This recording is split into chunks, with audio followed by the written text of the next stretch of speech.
biggest dream is to run a company that transforms people's lives.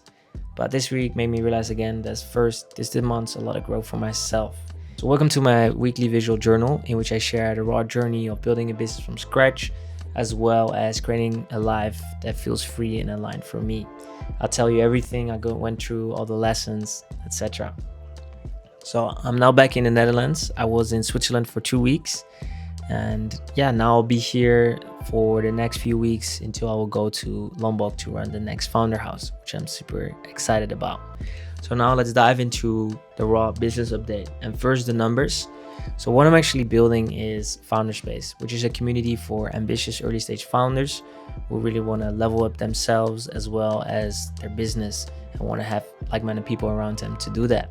So the revenue is still the same, which is 500 for this month, still at 8 members. And the numbers are 175 followers on Instagram, 117 followers on YouTube. So now let's dive into exactly what I worked on in business. I finally fully organized the Lombok Founder House, which is now booked and most spots are filled. As well, I run a 60-day breakthrough workshop. And funny enough, this workshop actually gave myself a lot of clarity too, which I'll tell you all about in a bit. So the struggle is that I felt quite demotivated and frustrated because I was losing momentum basically. And I wasn't posting content, felt frustrated at myself as well. And then also this kind of doubt creeped in again a little bit, and as well uncertainty on okay, what do I actually need to focus on now that gets the business moving? And it's funny because I was creating the workshop and this helped me as well create the clarity for myself. And now we come to the win of the week was that I found this clarity and that I realized that the biggest thing I need to be focusing on is just getting ads, running ads. So start running ads as soon as possible, and that the ads will mean new people coming in, and this will mean as well that when there's a bit more money coming in, I can get someone to do the content, and because I'm just not enjoying it, and that's the steps I just need to take in the moment. And then the big win is that the first ad is live and that it's up and running. So really keen to see how it's going to be performing. And this gave me a lot of clarity. So how did I get to this clarity? Is the first step I did was asking myself, what will move the business the most in the next 60 days? What is the one focus, the one outcome that will make everything else easier or unnecessary? That's step one. And the second thing is, what kind of identity or what kind of new type of person do I need to step into myself in order to make this happen? And that's someone who just figures out how to run ads, does them, is focused on the ads, and just makes it happen. I think this is a very important step, is that most of the time we are still in our old identity, and then we're trying out content, and then I realized content is not even the important thing that I need to be doing.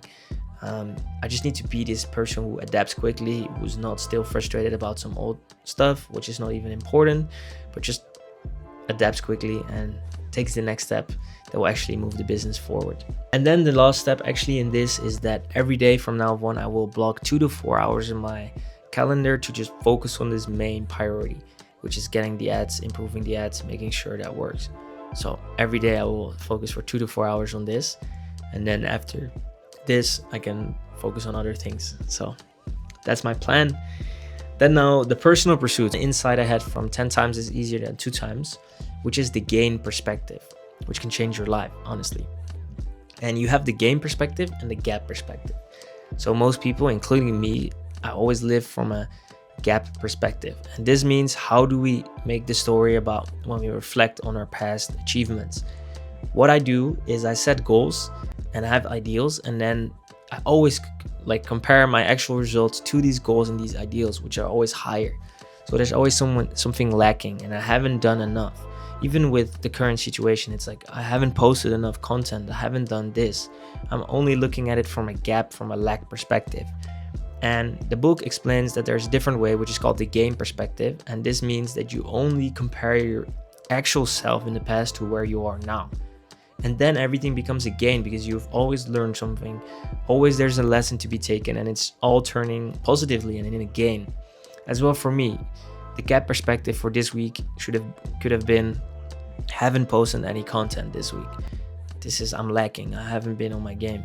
Or the game perspective could be, I realized that actually I need to be working on ads. And actually my first ad is live. So there has been a gain this week. I learned something. And yeah, this is a really massive shift actually for me. And I'll have a question at the end, which you can ask yourself to start looking at yourself to start reflecting on yourself from a game perspective. Then for movement, I'm loving kettlebell workouts at the moment, full body kettlebell workouts. Give it a try, it's great. And then the next week focus will be focusing on mainly, surprise, surprise, ads. So I will be focusing on ads and as well improving the funnel. So this means improving the landing page and as well the form to make sure the conversion is better on the first step ads. And then also this week I will be focusing a little bit on creating some content. That's it. Then the question is, when I look back at the last month, how have I already grown? Like what gains did I actually make this last month? Curious to know. All right, see you guys next time.